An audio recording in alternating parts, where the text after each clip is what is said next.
Welcome back to the show. Today we have Andrea Davis on the show. She's a mom to her teenage daughter. She was a chef and event planner and became a broker of Davis Commercial Arizona, which now has 7 brokers and more than $600 million in closed transactions. She leads this company. I am super pumped to dive into this because it's a varied career, like a chef, culinary arts, all of that. Now you're in commercial real estate, and I want to learn from you, and our audience wants to learn from you. So welcome to the show. Thank you so much. I have had a lot of past lives, and it's all been in this one body. So if you could tell yourself one thing when you were starting out, and this is I think, a harder question for you because it's like, where do we start? Was it when you started as a chef? Was it as an event planner? Was it when you got into real estate? But if you could tell your younger self something, what would it be? Get a mentor. Make sure you find a mentor. I don't know. The mentor just streamlines everything. It makes it so much easier. So find that person that's willing and ready and able to work with you. All right. So tell me a little bit about your career and how you got here, because you have such a varied career. You started as a chef, and then it sounds like you went to an event planner and eventually to commercial real estate. And I'm curious, like, chef is such a unique, distinct career path. Why did you start down that career path, and what made you want to leave? Well, I actually wanted to be a mom. That was my whole goal in life, and it didn't work out that way. I didn't find a husband. So I went in to how am I going to support myself? And I figured everybody needs to eat. So why don't I become a chef? And my sister researched and found the Culinary Institute of America in Hyde Park, New York. Took me 2 years to get in, but I did. It was 10% women. It was a fascinating journey, and I loved it. And then I started working for restaurants, first in Maryland and then in New York City. And I did exceptionally well. What happened in New York City is that everybody kept asking me, are you an actress? Are you a model? And so I thought, oh, well, why can't I do that? So then I got into that for 10, 15 years and realized that both of those industries were kind of, when everybody else was playing, I was working. So I wanted something a little bit more mainstream. So when I came out to Arizona, I was working in a restaurant in the front of the house, and I was waiting on a bunch of developers from Canada, 13 of them. And after 3 nights, they all wanted to hire me. And I thought, well, this could be interesting. I'd really like to try this. So I put together a resume. I went in, I interviewed, and my boss hired me. And it was one of the hardest jobs I ever did because I came from such a different world. And was that when you were an executive assistant? I saw that in my research that you were an executive assistant, and I have my background in executive assistants. So that just lit me up. I was like, oh, look, God another fellow. bless you. Yay. I know. It's Well, you really have difficult. a respect for your boss. We are gatekeepers and we have to know everything, but we also have the opportunity to learn everything, all the intricate components of a business. And I fell in love with it. I mean, one of my best traits is that I'm a quick learner. So I just sucked up for everything. Every time we hired a new person in the office, I sucked up to them and learned everything they knew how to do. I learned how to work Excel spreadsheets. I learned how to do due diligence, pro formas for properties. Is this a good property to buy? If somebody came on for the marketing thing, I learned all about marketing a property. If the commercial real estate agents, they would come in and they were leasing our property. So then I would learn what it is to lease. And I loved it. I loved every bit of commercial real estate and thought this uses all of my background. When we had to do events for the big developments, I would coordinate and organize the events. When we needed somebody to do PR, I'd go out and I'd, do the PR for the project. And I do that for all of my clients now today as well. So you still do that? You haven't hired that out? No, I don't. There's part of me that really loves it. And I do it so fast. It's so second nature to me. It's like when I go home, I make a really nice meal in 30, 45 minutes, Well, yeah, because you have that background. So that goes to show that, when you have that training, you just do things so much faster. What made you decide to originally, I mean, you said like, hey, I wanted to be a mom. I wanted to have kids. That didn't happen. So I decided to be a chef. What? Like, why a chef? Do you like cooking then? You know, at the time I was a vegetarian and I was dating and I could not find a restaurant that had vegetarian meals. This was back in the day. It was in the 70s. They didn't, if I asked for a vegetable plate, they literally put vegetables on the plate. It did not matter what quality the hotel was or the restaurant was. So I said, I can create a really dynamic vegetarian restaurant. There's so many great ingredients out there and so many great flavors and herbs and all of that type of thing. And so that's what I went to school for. I thought I was going to move out to California and right on the beach, create a dynamic vegetarian restaurant that everybody would want to eat at. And now we have them on every street corner. So it doesn't seem so novel, but I promise you back then it was very novel.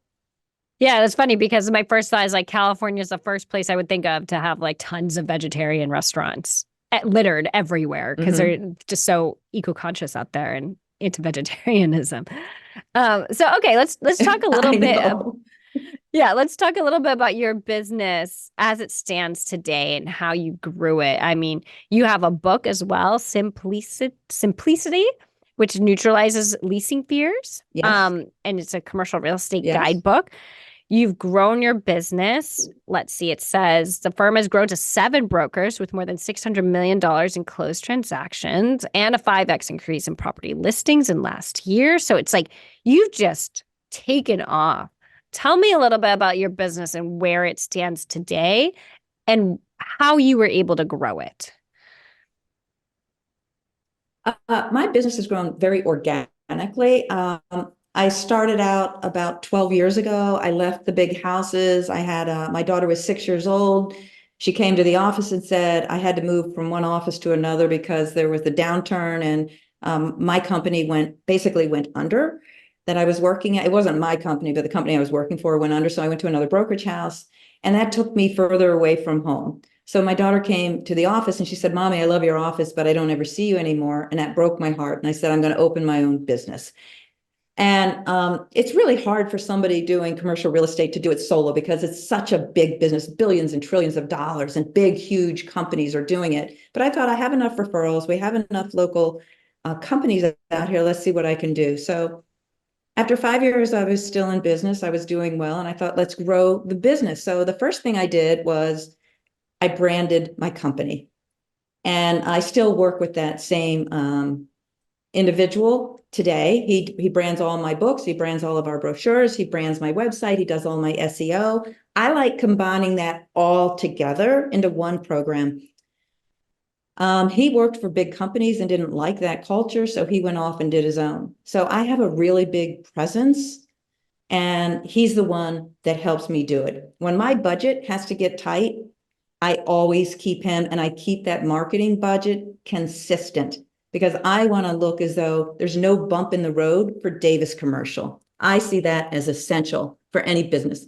I think that's where a lot of entrepreneurs, they don't budget for that. They don't understand how essential marketing is. Why is branding so important to you? Because you're saying the first thing you did was brand your company. And most people don't brand. I mean, I'm generalizing. Okay. So I work with some freelancers and branding is something that they usually think about later, right? Like, and they're like, oh, I just need clients right now. I just want revenue. And once I get revenue, maybe I'll have a logo designed or I'll get the branding down and I'll get the marketing down, etc. Why was it the first thing you wanted to do? In my opinion, that is totally backwards. You want to come out of the gate like gangbusters. You need people to know. I needed people to know who I was, what I do, and why I'm in business. And so I hired someone to do that with me. I hired a business coach, and I hired someone to do all of my marketing. That was the first 2 things I did. The business coach, I work with him every other week. And the branding person, again, we work to build my website. And we started out in little phases. We didn't have a huge website. I started out with a 3-page website just to say, I'm Davis Commercial. This is what we do. this is what I'm here for. Because if we don't have that, if you don't have the basics is your company and a website, nobody's going to trust you. They're not going to see you as an expert in the industry. We always have to position ourselves as an expert in the industry. And you have to remember, I was one person up against the big guys. I mean, big, huge, major corporations. And I wanted to be seen as very detailed, and that everything I do looks as good as the big guys or better. Mm. Yeah, you know what? I talk about this in my coaching, about how so much comes back to how professional you look, right? And like what you're saying is like that expert look, because the more you look like you have it together and you know what you're doing and you're that expert and your branding's on point, your website's on point, everything is nicely packaged and looks good, even like your proposals look amazing, you can get more money because you are that expert and you can charge more. And people just seem to be like, in the beginning, they're always like, but no, but I'm getting enough. And I get a lot of pushback, but like what you're saying is just so true. Like when you, even if you can just start in those little phases and position yourself as the expert, it's going to do you loads of favors in the long run. Well, one day I realized I'm writing a book for every single client. And my book is the best marketing tool I ever did. I've made $300 in royalties. And you know how much business my book has brought in? It's my business card. $100 million of commercial industry, Wow. commercial real estate business. That's my first. My second one is being launched this week. Next week on Thursday. So, I mean, it took me 2 years to put the product out, but it's priceless. It's priceless. And it all starts again with the branding. Everything looks like it goes together. It all works together as a unity. Mm. Can we go back a split second? You said, you know, your daughter came to you and said she never saw you anymore. Your office is nice, but that led you to start your brokerage firm, right? I mean, what were those feelings in that moment? Because my audience is mostly women, right? And they often struggle with like, oh, I want to be there for my children, and I want to make sure I'm providing for them at the same time. What did that feel like for you to be like, oh my goodness, now what do I do? Did you have a moment of like trying to tell her, no, no, no, it's okay? Or were you just like, this is, nope, I'm going to go do my own thing because I want to see my daughter more?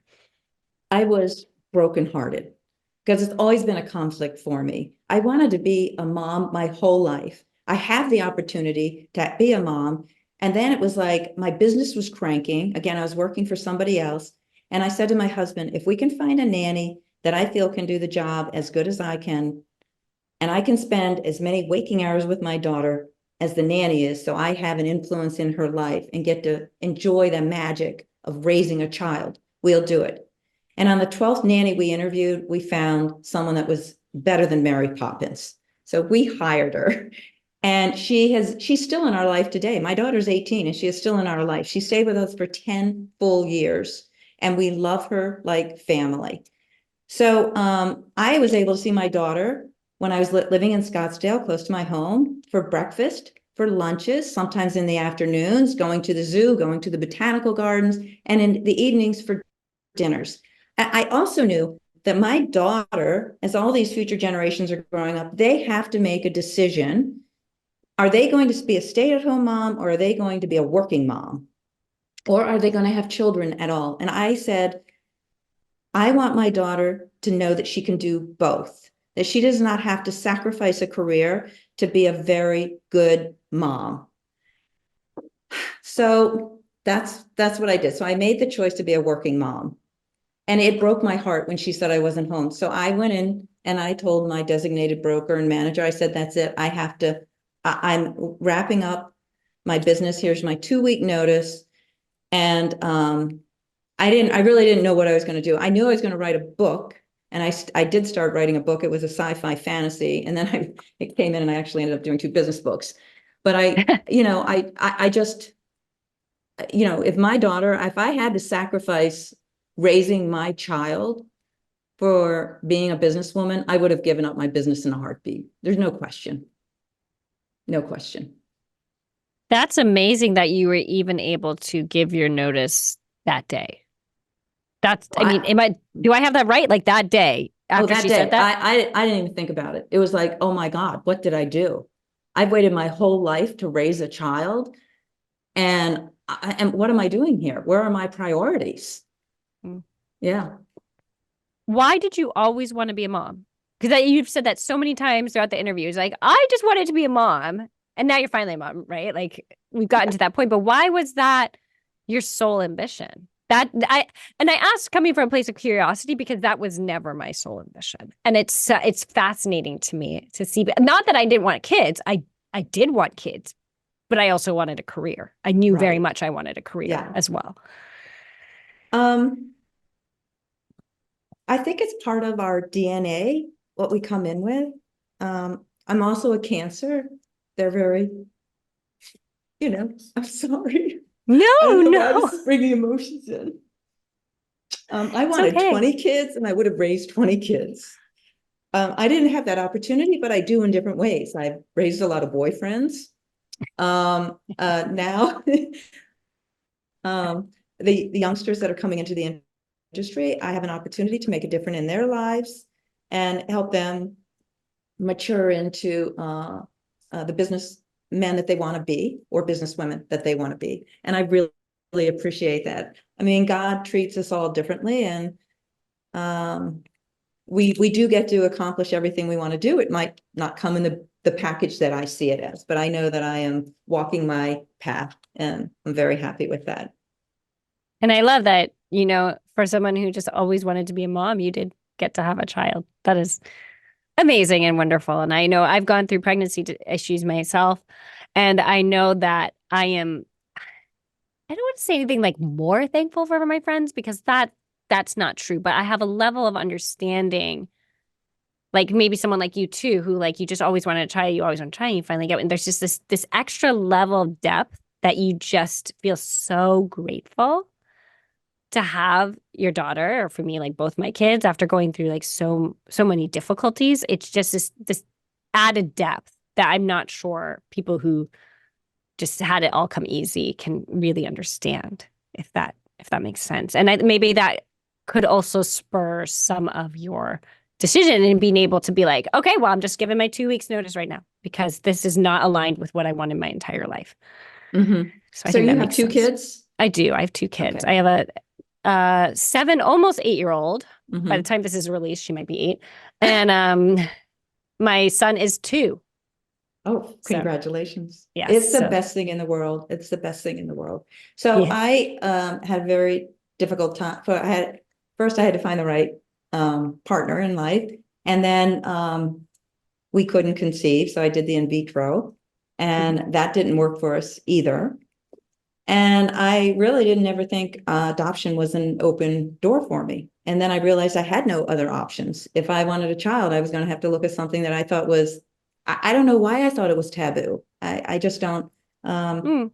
Again, a different era that I grew up in. But we started looking for the road for adoption. And this day, the same week that we received our notification that we were certified by the state to adopt, we got a notice from a friend that they wanted us to meet with a birth mom and see if it was a fit.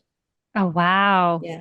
And we are in contact with Michaela's birth mom regularly, and we love her to death. So I actually got 2 daughters that way. Isn't it amazing the way life works out sometimes? It's just so Mm-hmm. interesting, so interesting.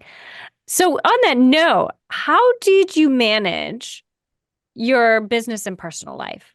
As you start this business and you're doing it for your daughter so you can have more time to spend with her, how did you manage both of them? Well, I'm fortunate. I did choose an industry where I can, there's certain times I have to be on. They call it a 9 to 5, Monday through Friday, but it really isn't. But I don't do residential. So I'm not on 24/7. I can't show a building if the landlord, if there's nobody there to open up the building for us to look in it, and there's no tenants on the weekend. Or I can't show a building if I need to do tenant improvements and the contractor isn't working or the architect isn't working on the weekend. So we get to work Monday through Friday.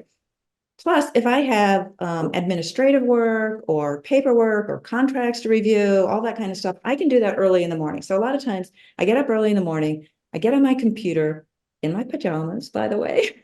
I Yes. I hammer out the emails, I get my mindset for the day. Then if I need to take my daughter to school, if, back in the day when she didn't drive, I'd take my daughter to school. I would do whatever volunteer work I wanted. Then I would go into the office, which was my home office at the time. I'd go back to my house.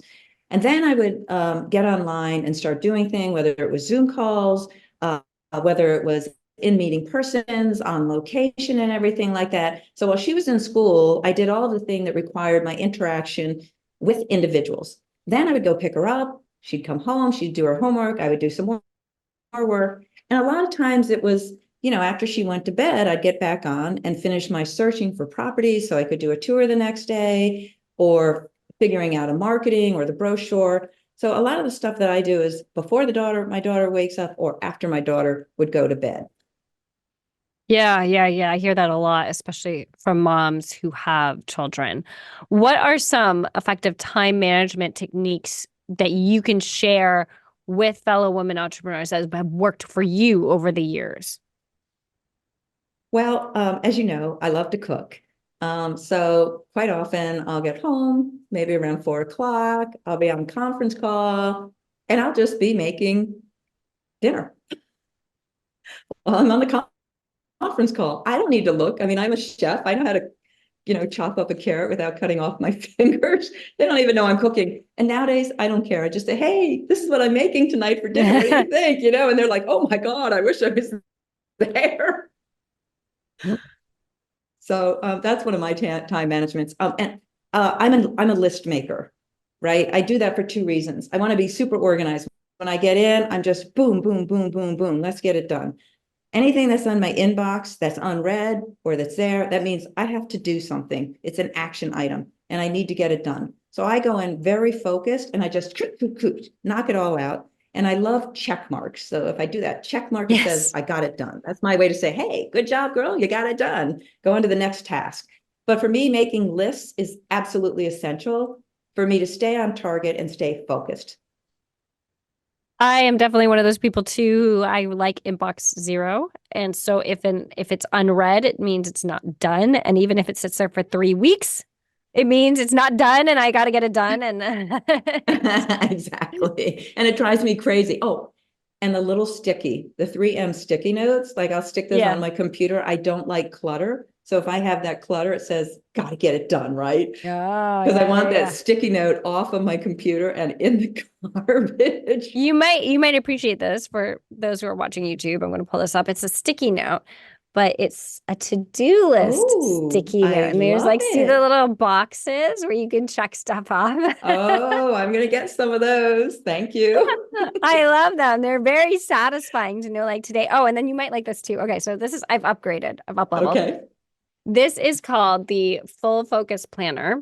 Okay. And it like every week you kind of reflect on what you're going to do for the next week and how the week before went. And then daily, I have my daily big three that I have to get done to move my Mhm. business forward. There's also like a schedule that goes from 5 a.m. to 9 p.m. on the side where you can write your meetings. And then you have other tasks. So if you get your daily big three done, you can move on to the other task. And it's just like, and then you have a page for notes. It's just the best thing. And it's helped me move forward with my business. And it's funny how it's so simple, but the Mhm. effect it has is just like on such a magnitude. It's just, and I actually learned it from another podcast guest. They told me about this. They were like, I use the Full Focus Planner. They were CEO of a veterinary medicine company. And I was like, oh, I'll check that out. And I was like, this is something I need. Bought it. And it's been great. It's all about organization. That's Yeah. time managers. It's all about organization. And for those people that haven't really tuned into it, what you need to do for 1 week is just everything you do in life, just kind of write it down and put how much time you do it. Mm. And then you start seeing, oh, this is how much time I spend in the car. What am I doing in the car? So when I go in the car, I have a list of all the people I need to call, and I can have conversations where I don't need to consult my computer or a contract or be online talking to them in real time with real time information. It's all the stuff like maybe we're discussing the parameters of their new office, or where it is ideally they want to be, or maybe some last minute negotiations on a deal point.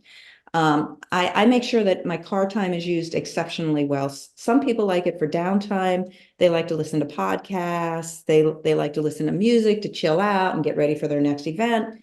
But I try to have calls that I need to make done in the car. So, because I spend a lot of time in the car, I can spend 2 or 3 hours in the car every single day. And that's a lot of business time. I mean, if I had to hire one person, I'm kind of in the Waymo. I'm like in driverless cars. I like that idea. I can do business all day anywhere then, Yeah. So organization. Yeah. And just so you know, I have people take notes on their phone, all this stuff. I am like you. I take that hard paper. I just take a regular yellow pad and I design it exactly how you have it. Oh, funny. I mean, I'd love to show it to you, but no, I can't reach it with all this stuff on. But know that yours is great. Yours is the best. And that just makes it simple, easy for somebody getting started with a different type of organization. But writing it down is magical. It is, and it just helps me really focus and think about what is it. Because what I realized what I was doing before is when I was writing lists, they would just get longer and longer and longer and longer. And then I'd like be like, oh, what do I want to keep from this one and move to the next one? But this planner helps me really, like it says, focus, but it helps me sit down and think, okay, what do I really need to do tomorrow that will probably move my business forward? And that is going to be on that list. And that's why it's been so helpful to me. Having those top 3 to-dos is important. And another time when that list gets way too long for me, I say, what are the easiest ones for me to get done? Because I get bogged down that I've got 25 action items to do. So if 20 of them are super easy, I just crank them out. And then all of a sudden I go, wow, I just did 20 items out of the 25. I'm a superhero. And then I can work on the 5 that take me a little bit longer and I need a little bit more focus or concentration. Yeah. So you have a team right now, and you've grown to have this team of other brokers. What are some mistakes or challenges you've had when hiring and trying to get that team that really gels well together? Commercial real estate is very interesting. It is such a long learning curve, and it's not like you can go to school to learn any of it. It's really hands-on, being there in the office and learning the ins and outs. If you don't learn the ins and outs, there's so many obstacles that take you down. So I would say it's a 2-year learning curve before you even start making money, because my average deal structure is 6 months before we get a paycheck. So when somebody comes in, they don't have any money for a year. They're not making hardly any money for a year. So the brokerage house either has to figure out, they either have to come in and already have some type of passive income, or a family member that's going to help them out through that first year, or the brokerage house can give them a draw and take a risk, but that's a high risk for just in my industry. I'm still working on different ideas because that is the biggest obstacle. So my industry is dying off. My brokers are dying off. They'll stay in it forever. I have a good friend who's in his 80s and still cranking it out of, knocking it out of the park. But eventually they're not around and those mentorships aren't around. So how do we get the younger generation into our industry? I mean, there's a huge void and a huge crisis that's happening. So I'm working, I have an idea and I'll start working on that probably once I get through the book launch and all these other things. I always have some fun project, but I'm working on creating a fund that's kind of like a student loan, where brokers that want to come into the industry and they've got that 2-year learning curve that they can draw from the fund when they need money, and they have to pay it back at a very low interest rate. So so for me, I have to be very careful who I bring on and who I hire. So I would say my hardest learning curve is that, so I'm of the older age group, right? And so the people I want to bring in are younger. So what do I have to create that keep them stimulated and make them want to be in the industry, can stay focused in the industry and learn what they need to learn, not only on the transactional side, but on the business side, right? And so culture, to me, it's all about culture. Yeah, a person has to create, understand what is the culture that they want for their company. And then that leads into hiring, or I backed into it. Who are the people that I need to hire into the company to have my company be sustainable? It's those individuals that are in their 20s and their 30s and possibly even their 40s, right? But it doesn't matter where they come from or what age or how much background they have in business. If they haven't done transactions, they haven't done transactions and they don't know how to do a deal. And I've done thousands of deals and I've negotiated even more than that because I got to negotiate 3 deals to get the one deal closed. And every deal is different in my industry. This is not like cha-chung, cha-chung, cha-chung. There's so many components you need to understand to do commercial real estate. That's another reason why the learning curve is so long. And in commercial real estate, they really need a mentor for probably 5 years. And even after 25 years, I have my people that I go to and say, hey, I've got a challenge. I've got an obstacle. How do I get over this obstacle to get this transaction to close? And I use those from all different sources. It might be through the municipalities. It might be through fellow brokers. It might be through developers. It might be through organizations. I mean, there's just all different ways. So I look for individuals that have, they've got grit. They've got to be able to withstand rejection. We're rejected all the time. I look for individuals that are going to be loyal to a fault. Because if I'm going to train them and give them my 25, 30 years of knowledge and shortcut their career so that they can be earning a very good paycheck within 3 to 4 years, I want to make sure they stay at my company. And what's going to keep them here is the culture. It comes back to the culture. And I believe in my people and I will do anything for my people. And I will give them enough rope so that they know how to learn, but I will never let them fall. And if they fall, I'm going to pick them up and I'm going to clean out that scraped knee and I'm going to make sure they get out there and they do it again. I am their biggest cheerleader. And I think that's essential in hiring as well. How would you define your culture right now? You've talked a lot about it. If I wanted to be hired by you and you're telling me about your company culture, how would you define it? That's a really good question. I am still in the process of defining it. I've been working on that with Gordon, my business coach, for the last year. But it's an environment that has structure, that has expertise, people that want to learn, that I like people that get bored easily because every day is a new day here. So I can take that energy. A lot of people see it as ADHD and things like that. I see that as a super successful, powerful, a person who's going to just be extremely successful. Food, I love food. So if I'm baking the night before, I bring in the cookies or the muffins. If I've made too much pasta, I bring in pasta and we have lunch. Community, it's about community. When I designed my office, I designed it like a home. So I did move out of my home office, by the way, 2 years ago. It was very tough to do. I didn't think it would be that tough. I have a beautiful 2,000 square foot office. We have a gorgeous patio. We have a great break room. We have a gorgeous conference room. I made it like my home. I love my home. I love being in my home. We spend more time in our office than we ever do at our house. So, I mean, this is like not rocket science in my industry. It's like, oh my God, how do you bring people back to the office? I mean, this is just so easy. Make it like a home, give them a place to hang out, So I don't know. Did I answer the question about You culture? did. You did. You did. You did. You did. And I was just thinking how it is hard, I think, for a lot of people to bring people back into an office. I think in some industries it's more necessary than others. And I don't know enough about your industry to really say if it's more necessary or not. But I like the idea of making an office a home.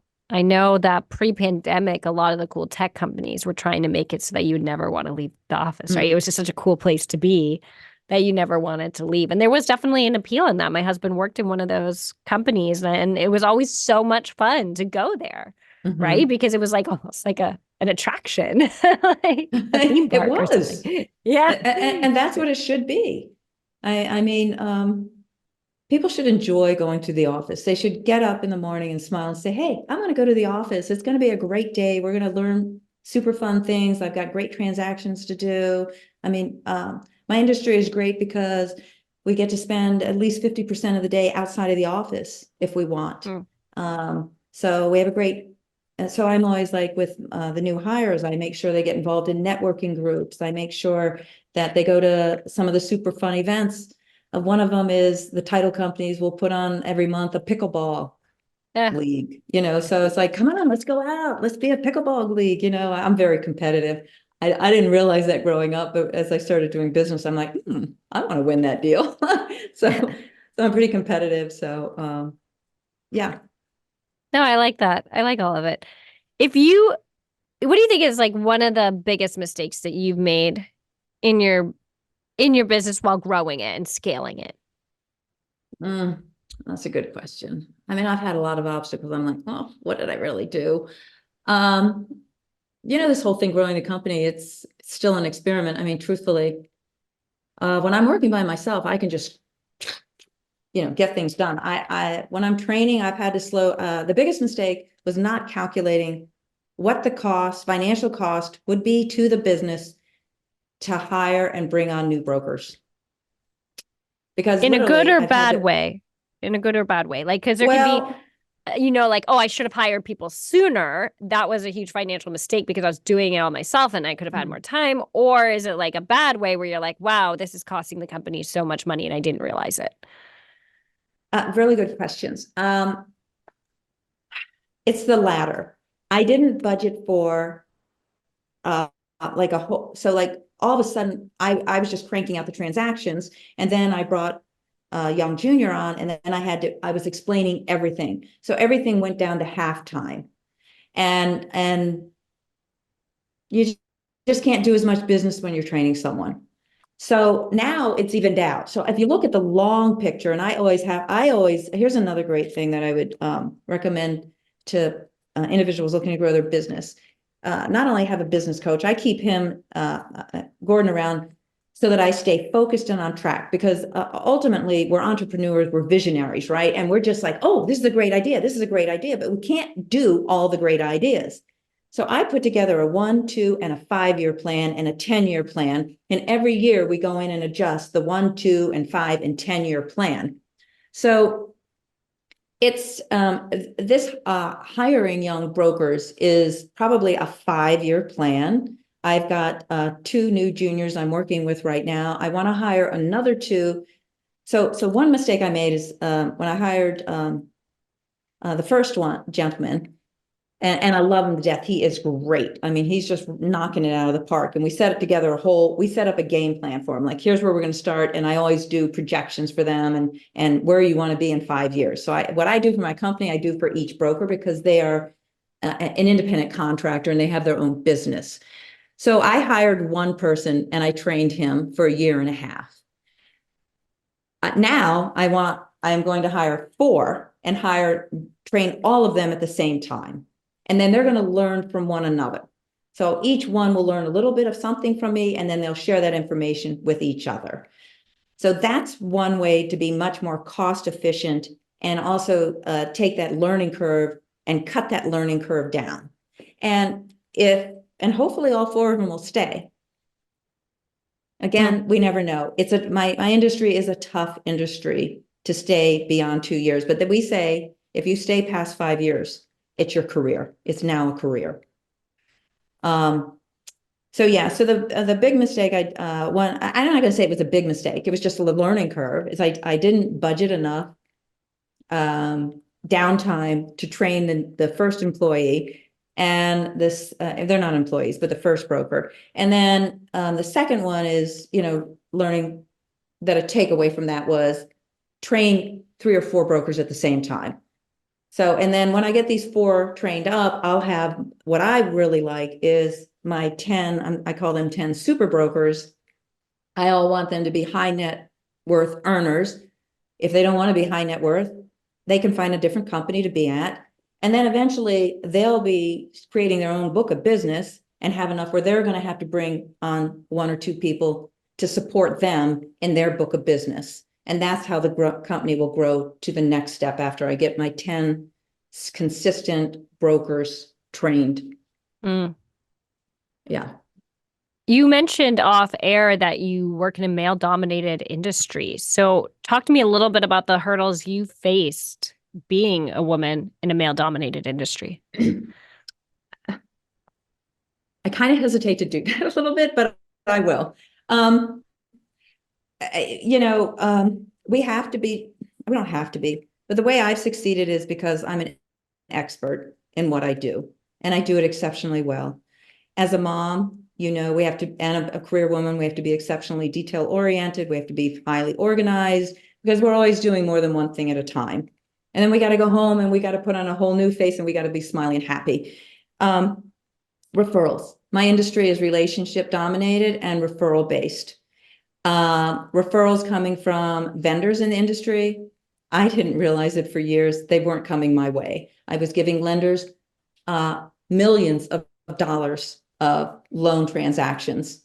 And I didn't even realize they had referrals to give out, naive. And nobody in my brokerage firm decided to say, hey, guess what? I'm getting referrals all day long from Joe. Thanks for feeding them business, right? I'm like, huh? So what I had to do was go to those lenders and say, hey, what is happening here? Why aren't you giving me the referrals? Oh, well, I didn't know you needed any. So I just said to him, look, all my referrals are stopping. When you start giving me a referral, I'll give you one back. You give me a referral, I'll give you one back. I started getting referrals, right? And I have to be really careful when I'm doing transactions with the brokerage community. If I'm strong and assertive in my industry, I'm the B word. I have seen my coworkers, males, at a conference room table have 5-year-old temper tantrums in front of their clients and keep their job and their listings. I am like, are you serious? That type of behavior is unacceptable. And you still have a job? And most of them are half as smart as I am. Now, that really works to my benefit these days. And another thing that I felt was very interesting, and I've looked back on this a lot, is that even the women in our industry, my industry, did not refer to the other women in our industry because we had to refer to the men to stay in the industry. And I found myself doing the same thing. Now, I will share something that I think is also exceptionally interesting in these last few years. Power to women. We are starting to refer to each other in my industry.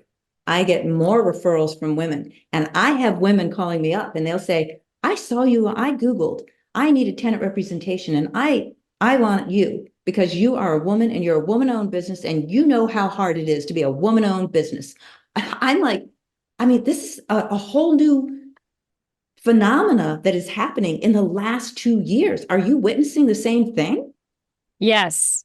Yes. I would say it's been probably the last 4 to 5. I think there was like a big shakeup with the Me Too movement. I think people are starting to realize the government, wants to know if you're a woman-owned business, and people are bringing that to the light, like so that they can say with like a stamp, I'm a woman-owned business, all of that. Mm-hmm. So I think it is, and there was something, like with the pandemic that just like took things out of the mud and started being like, no, look, we are people too. And it was happening everywhere. And I think there was just a slight shift, and it's starting to be more like, hey, you're a woman-owned business. I'm a woman-owned business. Let's support each other. So I have seen a shift, definitely.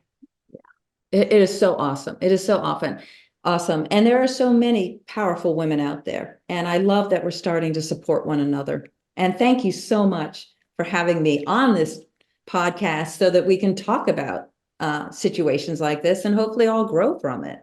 Yeah, my podcast is only women entrepreneurs, so that hopefully other women-owned businesses will learn from this as well. Yeah. So thank you so much for being on the show and sharing your wisdom with everyone. Where can we find you? Tell us about anything like your new book that's coming out, all of that, so we can put it in the show notes and people can find you if they want to connect with you. The easiest way is through our website, Davis CRE. It is Davis CRE for commercial real estate AZ.com. Okay. And we're very current, and we can't wait to post this once you have it ready on the website as well and get it out through social media and everything like that, because we're a big supporter of that.